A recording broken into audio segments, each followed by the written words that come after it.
Inspector ভৌমিকের সঙ্গে কথা বলে ফেলুদা জানালো যে পুলিশ একটা গুন্ডার দলকে সন্দেহ করছে। নেপালবাবুর নাকি একটা সোনার ঘড়ি ছিল, সেটা খুনের পর পাওয়া যায়নি। খুবই দামি ঘড়ি, এবং সেটাই হয়তো খুনের কারণ হতে পারে। ফেলুদা বলল, তাহলে থিয়েটারের সঙ্গে এ খুনের কোনো সম্পর্ক নেই বলছেন? তাতে ভৌমিক বললেন ওর তাই ধারণা। একটা গুন্ডার দল কিছুদিন থেকেই নাকি ওর অঞ্চলে উৎপাত করছে। তারা সকলেই দাগি আসামি। ছুরিটা নেপালবাবুর গায়েই বিঁধেছিল, কিন্তু তাতে কোনো আঙুলের ছাপ পাওয়া যায়নি। সবশেষে ভৌমিক বললেন তিনি আশা করছেন দিন তিনেকের মধ্যেই কেসটা নিষ্পত্তি হয়ে যাবে। এবার আর আপনাকে কোনো ভূমিকা নিতে হবে না, বললেন ভদ্রলোক। ফেলুদা টেলিফোনটা রেখে বলল, ম্যানেজারকে ওই ফোনটা করে নে, অভিনেতাদের একবার জেরা করা দরকার। আমি তখনই অপ্সরা থিয়েটারে ফোন করলাম। বার তিনেক ডায়াল করার পর লাইন পেলাম। ম্যানেজার বললেন পুলিশ এক দফা জেরা করে গেছে সকলকে, তবে আপনারা যদি আবার করতে চান তাহলে বৃহস্পতিবার সকাল 10:30টায় আসুন। সেদিন 11টায় রিহার্সেল আছে। আপনাদের আধা ঘন্টায় কাজ শেষ করতে হবে।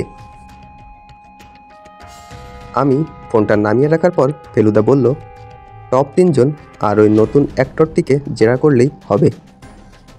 বৃহস্পতিবার 10:30টার 5 মিনিট আগেই আমরা পৌঁছে গেলাম অপ্সরা থিয়েটারে। ফেলুদাকে দেখে এসেছি, তার আজও পায়ে ব্যথা রয়েছে। লালমোহনবাবু আজ আরও স্মার্ট, তার হাঁটা চলা এবং কথা বলার ঢংই বদলে গেছে। আমরা প্রথমে ম্যানেজারের সঙ্গে দেখা করে বললাম যে আমরা 3 জন টপ অভিনেতা আর নতুন অভিনেতাকে প্রশ্ন করতে চাই। তাহলে ধরণীকে দিয়ে শুরু করুন। ধরণী সান্যাল, সে এখানের সিনিয়র মোস্ট আর্টিস্ট, 26 বছর হলো কাজ করছে। আমাদের জেরার জন্য ম্যানেজারের পাশের ঘরটা খালি করে দেওয়া হলো। ঘরে একটা সোফা আর 3টে চেয়ার রয়েছে। একজন বছর 50-এর ভদ্রলোক এসে ঢুকলেন। সিংহের কিশোরের মতো চুল তার, বেশিরভাগই সাদা ঢুলু ঢুলু চোখ, গায়ের রং মাঝারি। আমার নাম ধরণী সান্যাল, বললেন ভদ্রলোক। আপনারা গোয়েন্দা? আগে হ্যাঁ, সোজাসুজি বললেন লালমোহনবাবু। আমরা নেপাল লাহিড়ির ব্যাপারে তদন্ত করছি। নেপাল হুমকি চিঠি পাচ্ছিল, বললেন ধরণীবাবু। তাকে বললুম সাবধান হতে, সে কথা কানেই তুললেন না। এর মধ্যেই গেছে মতি মিস্ত্রি লেনে। আরে বাবা, বন্ধুর সঙ্গে কদিন না হয় পরেই দেখা করলে। আমি তো ওকে পুলিশে খবর দিতে বলেছিলাম, কিন্তু ও গায়েই করেনি। ঠিক এরকম হয়েছিল আমাদের আরেক অভিনেতা মহিতোষ রায়ের সাথে। অবশ্য মহিতোষের মৃত্যুটা থিয়েটারের পক্ষে তত বড় লস নয়। নেপালবাবুর কোনো শত্রু ছিল বলে জানেন? থিয়েটারের টপ পজিশনে বসে থাকলে তার শত্রু থাকবেই। মানুষের 6 রিপুর মধ্যে একটি হলো মৎস্যব।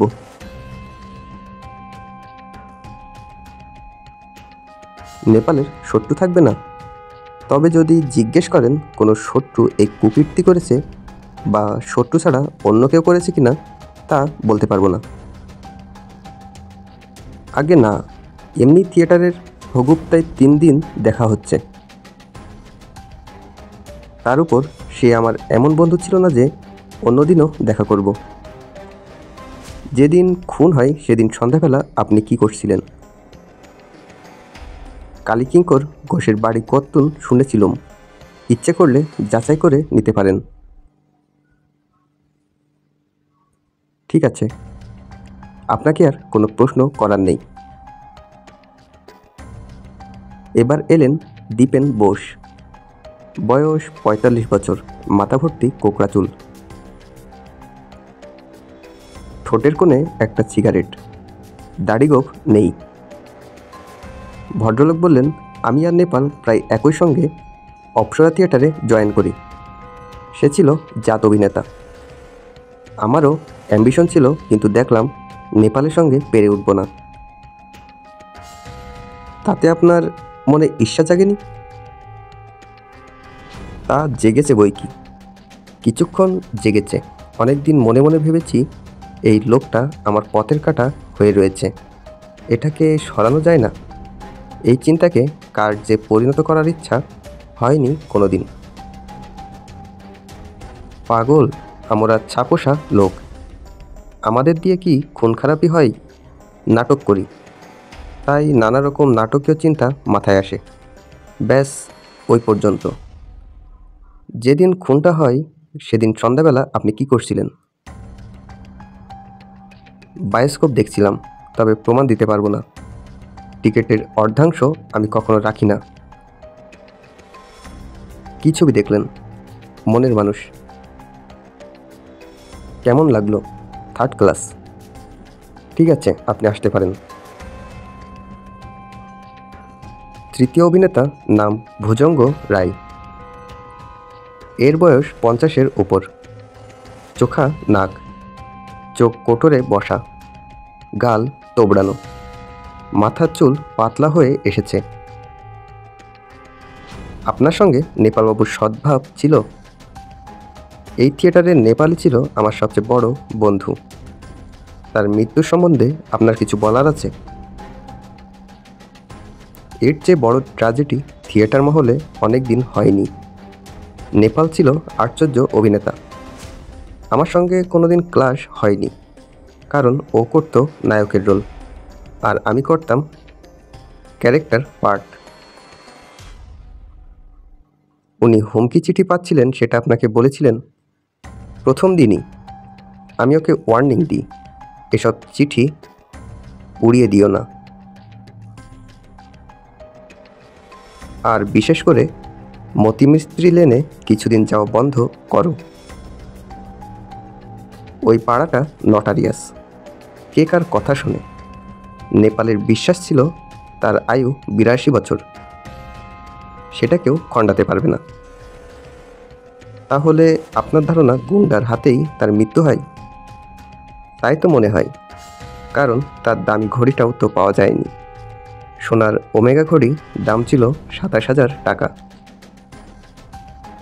ভুজঙ্গবাবুকে ছেড়ে দিলাম, উনি আমাদের ধন্যবাদ দিয়ে চলে গেলেন। এবার এলেন নতুন অভিনেতা, নাম সুধেংশু চক্রবর্তী। প্রথম থেকে একটু হকচকিয়ে যেতে হয়, কারণ মোগলাই দাড়ি আর গোঁফ দেখে মনে হয় উনি মেকআপ নিয়ে রয়েছেন। বললেন, অপ্সরা থিয়েটারে আলমগীর হচ্ছে, শুনেই তিনি দাড়ি রাখতে আরম্ভ করেন। আগে শুধু গোঁফ। আপনি এর আগে কোথাও অভিনয় করেছেন? লালমোহনবাবুর প্রশ্ন করলেন। কোথাও না, 2-1টা আপিস ক্লাবে করেছি। আমার প্লাইউডের ব্যবসা ছিল, তবে অভিনয় আমার নেশা। আর কিছু না করার থাকলে আমি নাটকের বই খুলে পাঠ মুখস্থ করে আয়নার সামনে দাঁড়িয়ে অভিনয় করতাম। এখন অবশ্য তার দরকার হবে না। আপনি কি আলমগীরের পাঠ পেয়ে গেছেন? সে বিষয়ে সন্দেহ নেই, তবে কোন পাঠ সেটা এখনও স্থির হয়নি। মেন পাঠও হতে পারে। আপনি থাকেন কোথায়? Amherst Row. ব্যবসা কি এখন ছেড়ে দেবেন? হ্যাঁ, অ্যাক্টিংই আমার ধ্যান ছিল, সুযোগ পাইনি বলে ব্যবসা চালাচ্ছিলাম। ফেলুদাকে যাতে ঠিকভাবে রিপোর্ট দিতে পারি, তাই আমি কথোপকথনটা টেপ রেকর্ডারে রেকর্ড করে নিচ্ছিলাম। বুঝতে পারছিলাম লালমোহনবাবু প্রশ্নগুলো করছিলেন নিজেকে ফেলুদা হিসেবে কল্পনা করেই। এটা আমাদের কাছে একেবারে নতুন অভিজ্ঞতা।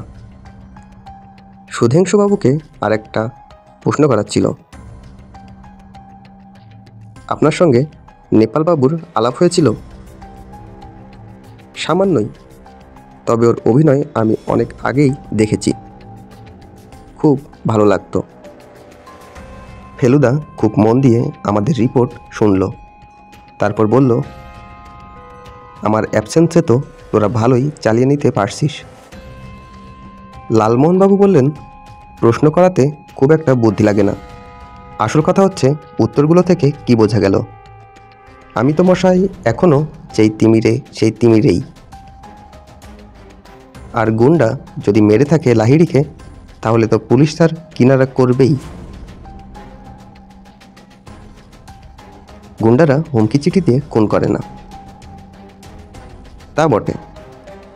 তা আপনার কি মনে হয় নেপাল লাহিড়ি আর মহিতোষ রায়কে একজন লোকই খুন করেছে? একজন বা একই দল?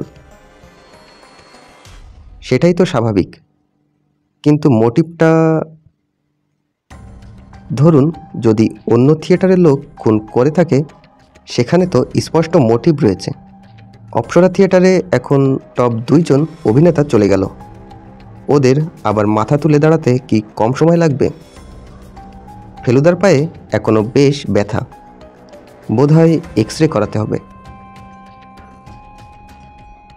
ব্যান্ডেজ বাঁধা পা কফি টেবিলের ওপর তুলে ও সোফায় হেলান দিয়ে বসেছিল। বলল, তোরা তো অনেক কাজ করলি, এবার আমায় একটু নিরিবিলি কাজ করতে দে। কি কাজ করবে তুমি? চিন্তা করব।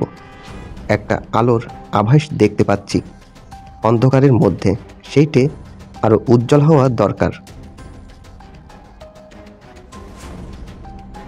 লালমোহনবাবু বললেন, আপনি ভাবুন, আমি আপনাকে কোনো রকম ডিস্টার্ব না করে এক কাপ চা খাবো। তপেশ ভাই, ভেতরে একটু বলে দিয়ে এসো না। ফেলুদা দেখলাম ভ্রুকুটি করে চোখ বুজে ফেলেছে।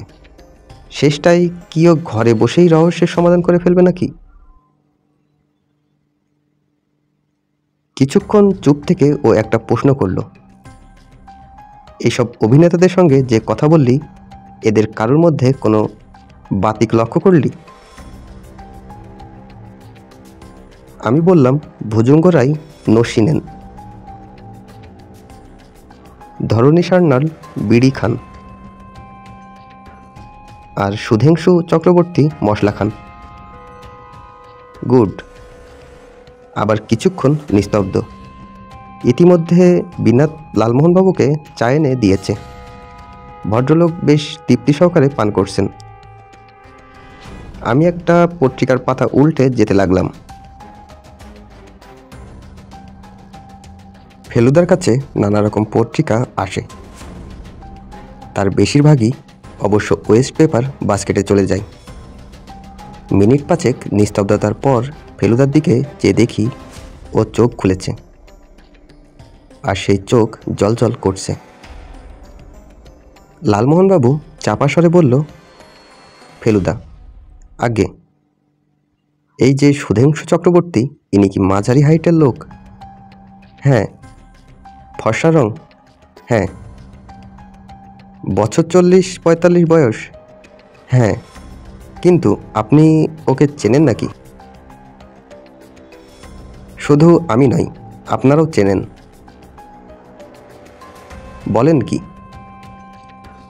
এবার বোধহয় ঘরে বসেই রহস্য উদ্ঘাটন হয়ে গেল। হ্যাঁ, দাঁড়ান, আগে ইন্সপেক্টর ভৌমিককে একটা ফোন করি। আমি ফেলুদার হয়ে নাম্বারটা ডায়াল করে ফোনটা ওর দিকে এগিয়ে দিলাম। ফেলুদা বলল, কে? হরিদাসবাবু?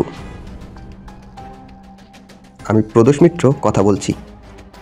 শুনুন, ওই অপ্সরা থিয়েটারের মামলাটা আমার মনে হয় গুন্ডাদের পিছনে সময় নষ্ট না করাই ভালো, কারণ আমি জেনে গেছি কে কোনটা করেছে। আমি তো চলন শক্তিরহিত, কাজেই আপনাকেই আসতে হবে আমার কাছে।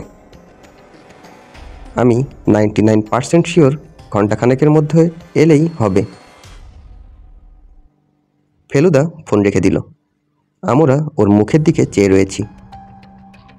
খুব জানতে ইচ্ছে করছে, তাই না? ঠিক আছে, তোদের আর সাসপেন্সে রাখবো না। ব্যাপারটা জলের মতো সোজা, অথচ জিলিপির মতো পেঁচালো। একটা কথা বলতেই হবে, hats off to the murder. আশ্চর্য ফোন দিয়ে এঁটেছিল। ফেলু মিত্তিরের পর্যন্ত ধোঁকা লেগে গিয়েছিল। আসলে এটা স্রেফ ঈর্ষার ব্যাপার। নেপাল লাহিড়িকে সরিয়ে প্রধান অভিনেতার স্থান দখল করার চেষ্টা, তারই জন্য খুন। কিন্তু মহিতোষ রায়, তিনি খুন হননি। না, তিনি এমনভাবে ঘটনাকে সাজিয়েছিল, হুমকি চিঠি থেকে আরম্ভ করে, যাতে মনে হয় তিনি খুন হয়েছেন। আসলে তিনি এখনও জীবিত এবং বহাল তবিয়তেই রয়েছেন ছদ্মবেশে এবং নতুন ঠিকানায়। লিখে গিয়েছিলেন তিনি শুধু মশলার কৌটোটা ফেলে আসতে, তারপর গা ঢাকা দিলেই লোকের সন্দেহ হবে যে তিনি খুন হয়েছেন এবং তার মৃতদেহ লেকের জলে ডুবিয়ে রয়েছে। আশ্চর্য মাথা বটে লোকটার। তারপর 3 মাসে দাড়িগোপ গজিয়ে অপ্সরা থিয়েটারে আগমন। দাড়িগোপে মানুষের চেহারা একদম বদলে যায়, তাই আপনারা চিনতে পারেননি। অপ্সরাতে অভিনেতা দরকার, সুতরাং ওকে না নেওয়ার কোনো কারণই নেই, বিশেষত যখন সুপুরুষ চেহারা আর কণ্ঠস্বর ভালো। সুধেন্দু চক্রবর্তী? Yes sir. মশলার অভ্যাস এখনো যায়নি, যদিও আপনাদের সামনে খেয়ে লোকটা কাঁচা কাজ করেছে। যাই হোক, তার প্ল্যান একেবারেই 16 আনা সফল হতো যদি না আপনারা আমাকে সাহায্য করতেন। লোকটা একটা পাকা খুনি বনে গিয়েছিল, স্রেফ উচ্চাভিলাষের বশে।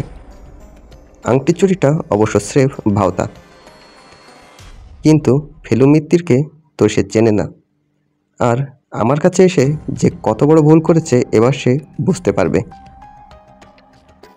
ফেলুদা যে ব্যাপারটা ঠিকই ধরেছিল সেটা অবশ্য পরের দিনই ইন্সপেক্টর ভৌমিকের টেলিফোনে জানা গেল। লালমোহনবাবু আমাকে আলাদা পেয়ে বললেন, তোমার দাদার সঙ্গে আমাদের তফাৎটা কোথায় সেটা হাড়ে হাড়ে টের পেয়েছি। কোথায় তফাৎ? লালমোহনবাবু তার টাকের ওপর ডান হাতের তর্জনীর ডগা দিয়ে টোকা মেরে বললেন, মাথায়।